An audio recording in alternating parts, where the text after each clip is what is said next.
Okay, so wanted to talk a little bit about this past week. Had a couple of interesting things that occurred.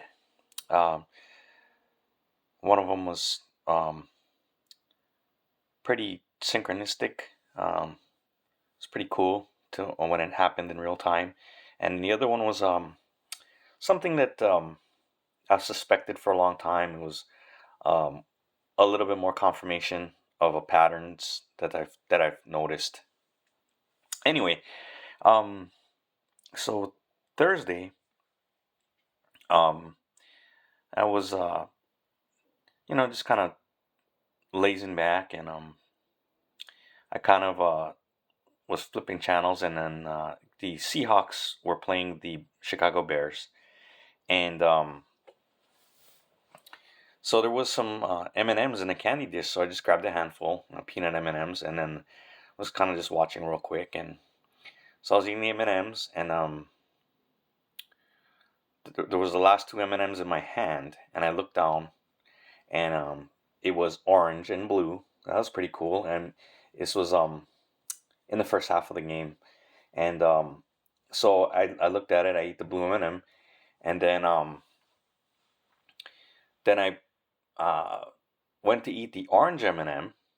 And right as I started chewing the orange M&M, Geno Smith uh, scrambled and he slid down at the 33-yard line. So that was pretty odd, right? Orange being 33 in numerology. And the orange and blue was the Bears colors, which it was just unusual that would happen, right? And then shortly thereafter, right before the half, um, the announcers said that Caleb Williams was sacked for I guess the NFL season high 63rd time, and it happened as the score was 6-3. So again, pretty interesting numbers inside of the course of the game within a few minutes, and it just goes back to, like, I mentioned this thing that's running through our reality, and it shows itself. I feel like in numbers. You know, like I said, the number 33 appears a lot. Um, of course, also um, six threes, um, or three sixes, you know, um, it pops up quite a bit. So that's two interesting examples of it right there within a couple of minutes. And you know, there's times where I don't really pay too much attention to those kind of things, but sometimes it kind of just it hits you over the head and with it, and it's hard to not notice. Um, of course, you know, probably most people wouldn't notice those type of things, but it was just interesting for me to notice those occurrences. Um, but again, it kind of, to me, shows some type of other force, that's not, you know, normal people um, setting things up or managing things or controlling outcomes. Um, anyway, so there was that game, and those are interesting things that I noticed, and I also took a trip down to visit Pioneer Square, which is touted as the original downtown Seattle, um, according to signage that they have up. And I had gone on the Underground City tour once a long time ago, probably, my gosh, maybe 28 years ago, something like that, 27 years ago. Um, so I didn't really seek it out. Um, as I remember, it's a lot of it's the official narrative in a lot of it, and a lot of mm, I feel like it's it's dubious, the official story, a lot of the details. So I didn't really seek it out. I didn't even really try to find it. I could have easily, I guess, did a cursory search and found it, but like I said, I wasn't really too interested in um repeating something that I'd done, and listen to a bunch of narratives that you know like I said, it's dubious at best, right? So anyway, I did get to walk around the area quite a bit, and it was very, very interesting to look at this area, um, because I've been for the last maybe 5 years about really, really interested in these old downtown areas. I guess thus, the name of the channel. Um, but I I've been to a lot of places, and I try to seek these areas out because there seem to be similarities in them. And the the big part is that I noticed that there's a lot of red brick buildings in these areas, a lot of red brick buildings. Um, and a lot of them, there's certain type of buildings that they're made very similarly. Um, there's like these small storefront buildings, and then there's larger buildings. Um, and then I noticed there's also buildings that are these quote unquote um, granite or blue rock buildings that are not even that at all. They're actually red brick buildings with fascia on it, and the story is that um, that they were built out of this quarried rock. And when you walk around to the back of the building, you see it's actually red brick. You see some of these buildings where there look like big stone, footings at the corners of the post, and over time you see something struck them, or for whatever reason they're cracked, and pieces actually can even be broken off of them, and they're not stone, they're concrete.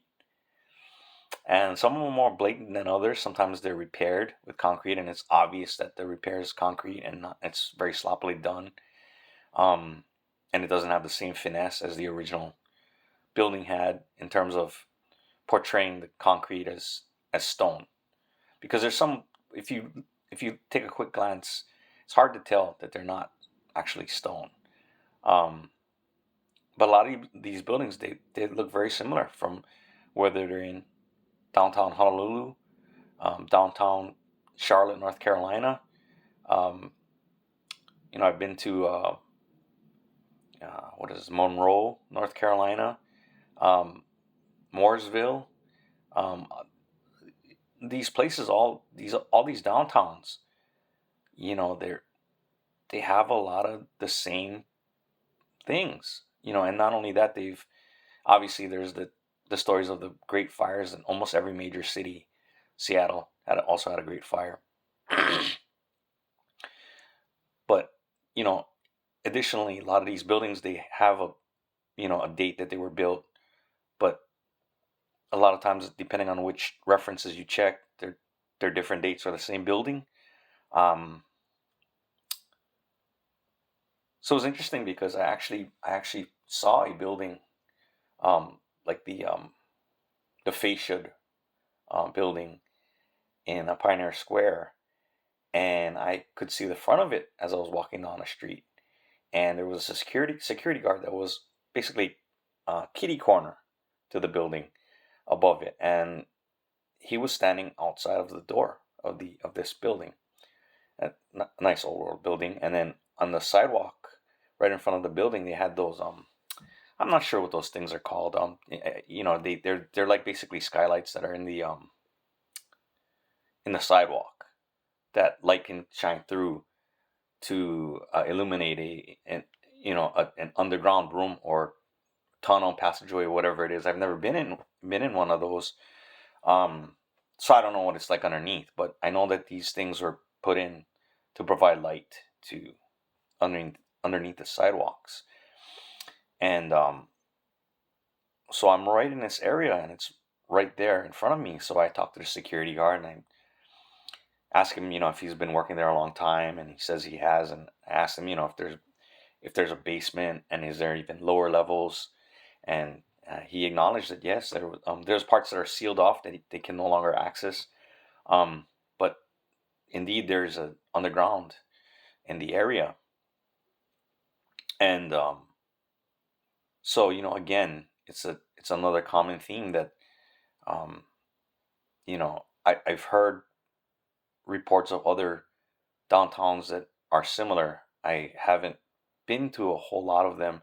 I I do want to travel to other places, maybe like Canton, Ohio, or a lot of these older places. I mean, I shouldn't say older because they might all be contemporaneous,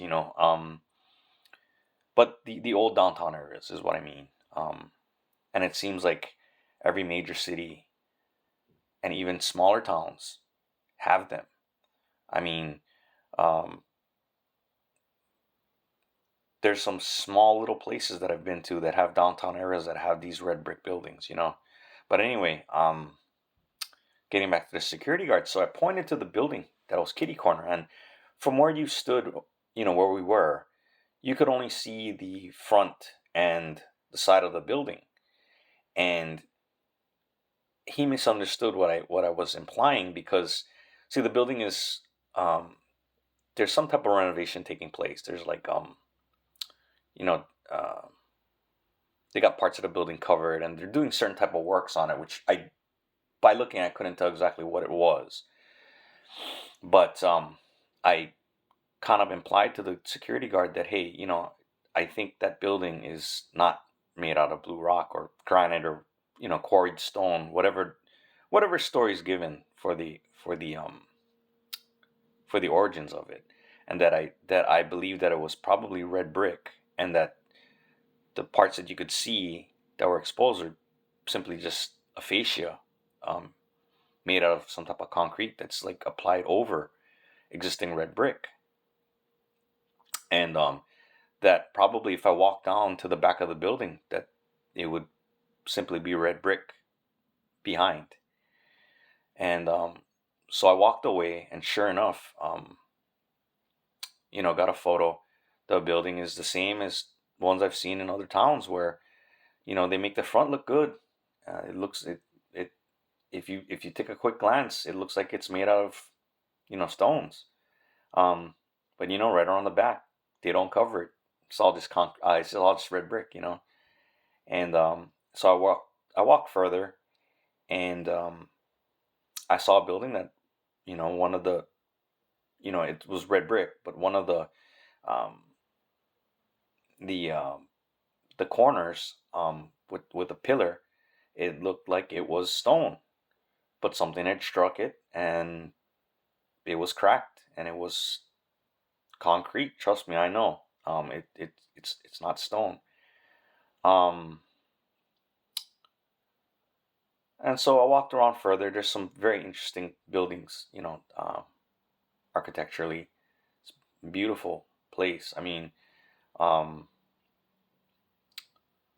there's a lot of homeless there, but no one bothered me.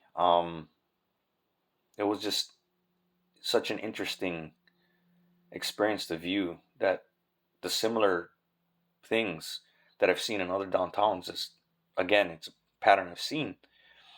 So before I left the area, I went back to talk to the security guard, but he had left. So um, I wasn't able to tell him that yes, indeed, that something else is going on with that building.